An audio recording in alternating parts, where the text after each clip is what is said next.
The casserole dish was still hot in my hands when I heard my name almost get said, and then didn't. "Doro's not here yet, so hurry up before she pulls in the driveway." That was my mother's voice, low, clipped, coming from the kitchen of my grandfather's house on Linwood Street. I froze on the porch, my sneakers still half in the door. Before we continue, please hit that like button and tell me in the comments where you're watching from. I'd love to see how far this story reaches. Now let's continue. I know, Richard said. "Just act sick like last time and he'll empty his entire account for us again. Grandpa can't say no to me when I'm shaking on the floor. You just gotta cry and say the ambulance is too expensive, and he'll write the check before I even finish the seizure." I stood there holding string beans and cornbread like an idiot, my heart slamming against a dish towel I didn't even remember grabbing off my shoulder. The seizure. The word landed on me like a slap because I knew exactly which last time they meant. 8 months ago. $41,000.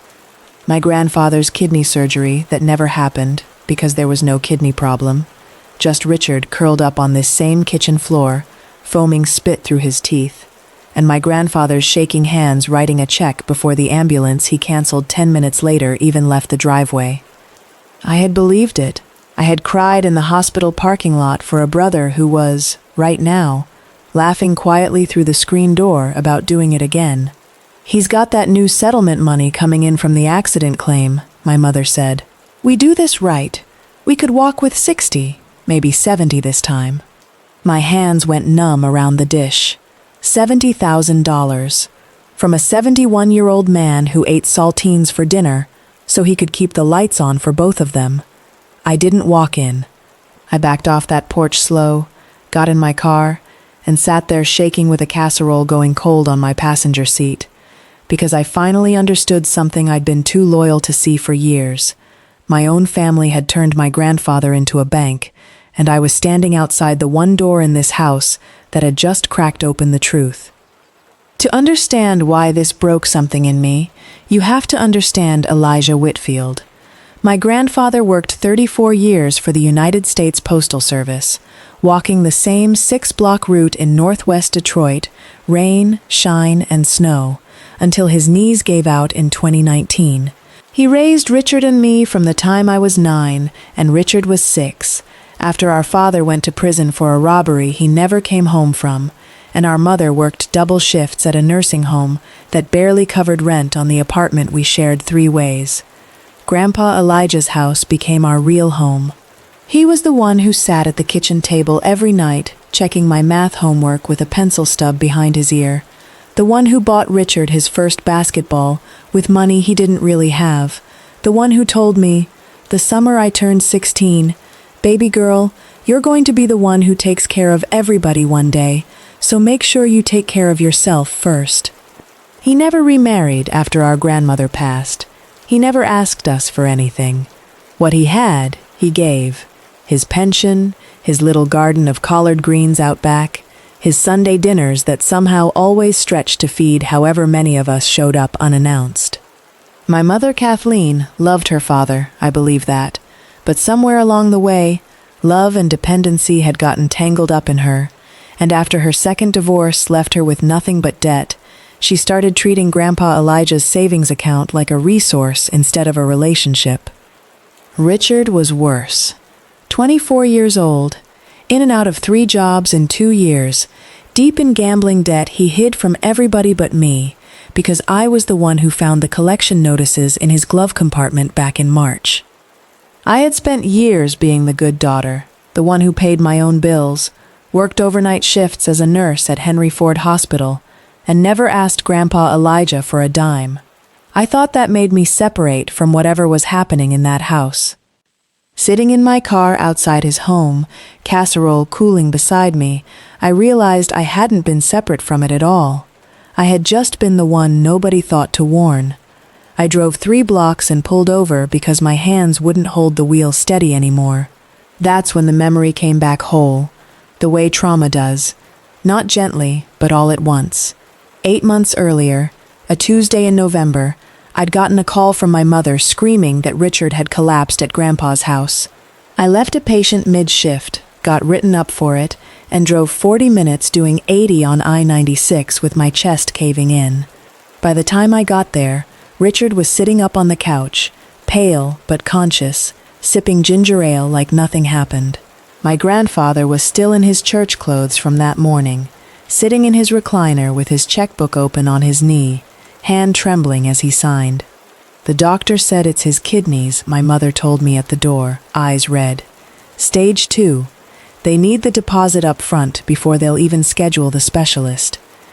I remember hugging my grandfather that night and feeling him shaking, this proud man who never asked anyone for anything, terrified he was about to lose his grandson. I remember him saying, "Whatever he needs, baby girl, whatever he needs." $41,000 left that account in 9 days. I never saw a hospital bill. I never saw a specialist's name.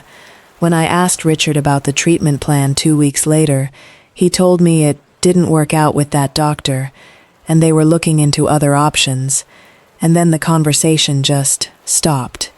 Nobody brought it up again. Grandpa never mentioned it either, because that's who he was. He gave, and he didn't ask for receipts. I had let it go.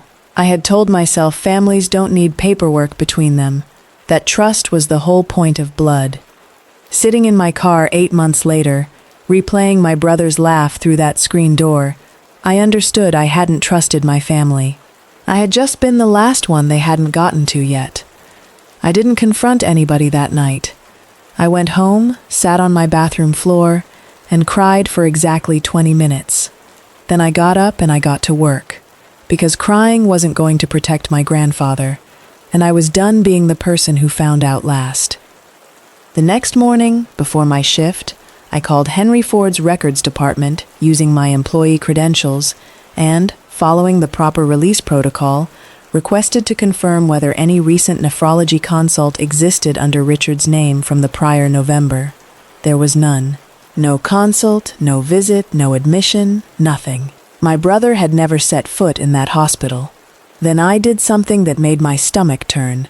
I went through Richard's old texts, the ones still backed up on a shared family photo cloud none of us had ever bothered to clean out. Buried in a group chat from November was a message from Richard to a number saved as Lil Tony, sent 4 days before his collapse. Bet $3K on the Pistons game, need it back by Friday, or he gon' hurt me for real. $3,000 in gambling debt had turned into a $41,000 payday from a retired mail carrier's life savings. I called my best friend Tasha Reyes, a fellow nurse and the most level-headed person I know, and told her everything, my voice cracking halfway through. She didn't gasp or perform shock for me. She just went quiet, then said, "Doro, that's not a family problem anymore. That's elder financial exploitation. That's a legal term, and it's a crime." Hearing it named out loud like that, a crime, not a family situation, cracked something open in me. I wasn't overreacting. I wasn't being dramatic or disloyal. I was watching my grandfather get robbed in slow motion by the two people he loved most, and everybody, including past me, had been calling it love. I decided not to explode. Explosions get denied, cried over, and buried under, "You're twisting my words." I needed my mother to talk without knowing she was being watched. I called her Thursday evening, kept my voice easy. "Hey, Ma, I was thinking about coming by Grandpa's more, maybe helping him get his finances organized. You know, since he's getting older. Maybe set up automatic bill pay so nobody has to worry." The silence on the other end lasted just a beat too long. "Why you thinking about that all of a sudden?" "Just want to help him out. Take some weight off you." "He doesn't need you managing his money, Doro. He's a grown man. Don't go making him feel like he can't handle his own affairs." Her voice sharpened fast, faster than a simple offer to help should have provoked. "I wasn't trying to take anything from him, Ma. Just help. You always got something to say about how the rest of us handle things," she snapped. "Meanwhile, you're never around when he actually needs somebody. You work all these hours, act like you're better than us for it, but you don't know what it's like managing a sick man's household. Sick man. My grandfather wasn't sick. He had mild arthritis and a cholesterol number his doctor kept an eye on. Nothing that required managing. That phrase alone told me everything. My mother had already built a narrative in her head where Grandpa was fragile and dependent, a story that made every withdrawal sound like caretaking instead of theft. I stayed calm. You're right, Ma. I just want to help however's useful. She softened, satisfied she'd shut the door. I know, baby. I know you mean well. I hung up, shaking with anger I didn't let into my voice. She hadn't asked why I suddenly cared about his finances. She hadn't asked a single normal question. Guilty people don't ask questions. They just defend territory. And she had defended that account like it already belonged to her. I hated what I was about to do. I want to be honest about that, because this isn't a story about a woman who enjoyed outsmarting her own family. It's about a woman who ran out of gentler options. I couldn't just tell my grandfather, Richard is faking illness for money, not without proof he could see with his own eyes, because Elijah Whitfield had spent 71 years being a man of faith and forgiveness, and I knew, Richard could cry his way past a bare accusation in about 90 seconds. So, I called Grandpa myself, on a Saturday morning while he was watering his collard greens, and I told him part of the truth. Not all of it, just enough. Grandpa, I found something in Richard's records. I don't think he was ever actually sick last November. I think somebody used your love for him to take money that wasn't needed for what they said it was needed for. There was a long silence, longer than my mother's had been, and it broke my heart worse, because I heard something in it I'd never heard from him before. Doubt in his own family, settling into a man who had spent his whole life giving people the benefit of it. You sure about this, baby girl?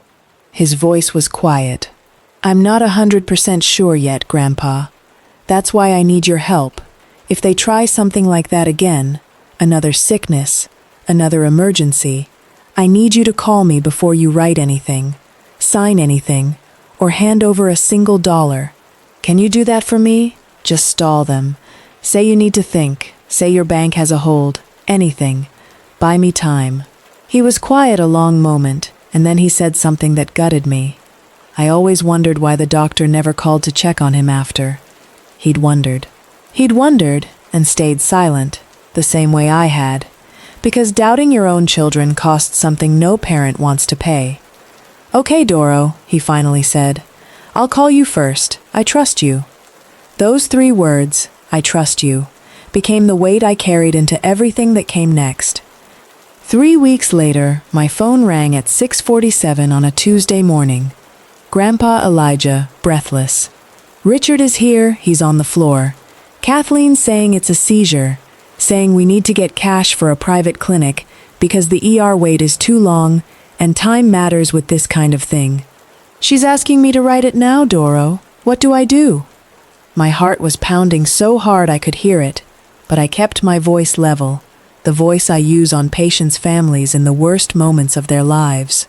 Grandpa, listen to me. Tell them your bank put a temporary hold on large transfers, something about fraud protection, and you need to call the branch first thing when it opens at 9. Stall for 2 hours. Can you do that? I can do that. I called Tasha, who was already awake for an early shift, and told her I needed her at Grandpa's house in 20 minutes, and I called Solomon Bishop, an attorney my hospital's social work department had worked with before on elder protection cases, whom I'd met with quietly 2 weeks prior after showing him what I'd found. He told me, calmly, if this happens again, Doro, get there and get it documented. Don't confront, don't accuse. Just witness and record, legally, in a one-party consent state, which Michigan is. I broke every speed limit getting to Linwood Street. I walked into that living room and found exactly what I expected and still wasn't ready for. Richard on the floor, breathing perfectly normal, eyes fluttering theatrically.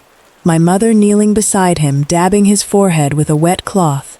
Checkbook already sitting open on the coffee table like a prop she'd rehearsed with. Doro, my mother said, startled. What are you doing here? We've got this handled. Do you? I said, and I hit record on my phone, held it low, steady, and said, loud and clear into that room. Richard, when did the seizure start? I'm a nurse. I need vitals before the ambulance gets here. My brother's eyes snapped fully open, just for a second, just long enough to check whether I was serious about that ambulance. There's no ambulance coming, I said, my voice shaking now, finally, because I couldn't hold it steady anymore. Because there's no seizure. Richard, get up. Doro, what is wrong with you? My mother hissed. Your brother is sick. This isn't the time. He's not sick, Ma. He's never been sick. Not in November, not today. I have his hospital records. There was never a consult, never an admission, nothing. I have a text he sent Lil Tony 4 days before the last collapse, about owing $3,000 from a Pistons bet. And Grandpa? I turned toward the kitchen doorway, where my grandfather stood, having walked in quiet as a shadow, checkbook nowhere in his hands anymore. Grandpa already knows, because I told him 3 weeks ago to call me before he signed anything. And he did. The silence in that room had weight to it. Richard sat up off the floor slow, no tremor, no confusion. Just a man realizing his script had run out of pages. Grandpa, Richard started, I can explain.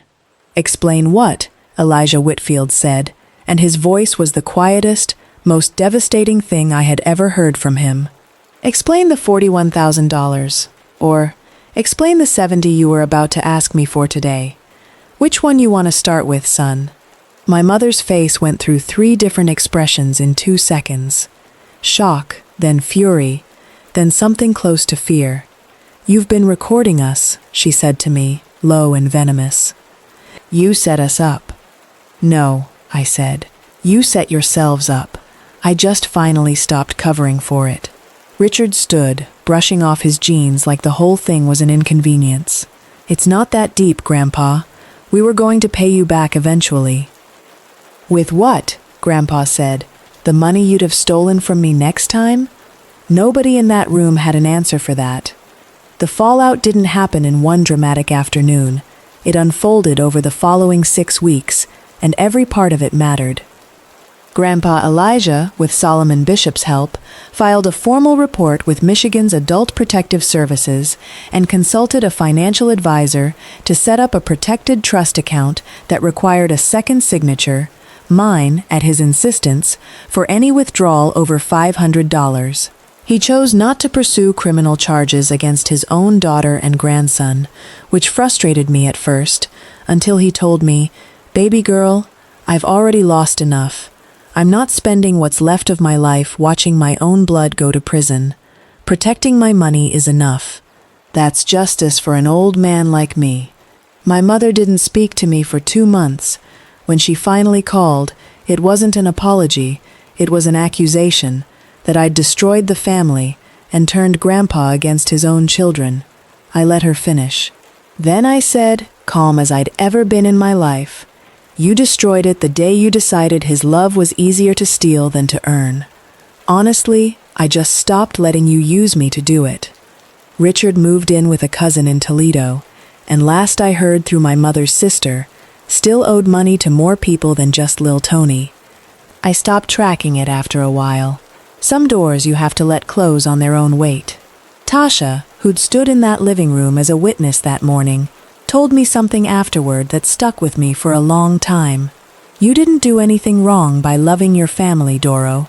You just finally figured out love isn't supposed to cost you your judgment. Aunt Yvonne, my grandfather's older sister, called me 2 weeks after everything came out and said quietly, "I watched Kathleen do things I couldn't say a word about my whole life because I was scared of being the villain in the story." You weren't scared. That took something most of us never find. 6 months later, I sit at that same kitchen table where Grandpa Elijah once checked my math homework with a pencil stub behind his ear, except now the checkbook stays in a locked drawer, and the only signature that opens it, besides his own, is mine. He's different now, lighter somehow, like a weight he never let himself name got taken off his shoulders. We plant collard greens together every spring. He still makes Sunday dinner stretch to feed whoever shows up. But now it's people who actually show up for him, not for what they can walk away with. I won't pretend it doesn't still hurt. Some nights I think about my brother's laugh through that screen door, that easy, casual cruelty in his voice, and I feel something twist in my chest that probably never fully goes away. Family isn't supposed to plan around who they can drain next. But I've stopped waiting for an apology that was never going to come honest, and I've stopped confusing my silence for loyalty. What I gained instead is harder to put a price on than the $70,000 they never got. I gained a grandfather who trusts me completely, who tells his friends at church, "That's my granddaughter, she looks out for me," with a pride in his voice I used to only hear him use for Richard. I gained the version of myself who doesn't shrink from an uncomfortable truth just because it's family telling the lie. Last week, Grandpa Elijah handed me a small velvet box at dinner. Inside it, his late wife's wedding ring. "You're the one who protected this family," he said, "even from itself. I want you to have something that means something." I cried right there at that kitchen table. The same house, but a completely different story than the one my mother and brother tried to write for it. Some inheritances aren't about money at all. Mine is trust, earned, protected, and finally, mine to keep.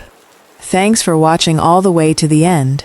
If you enjoyed this story, please like the video, subscribe for more incredible content, and tell me in the comments what you would have done in this situation. I'll catch you in the next one.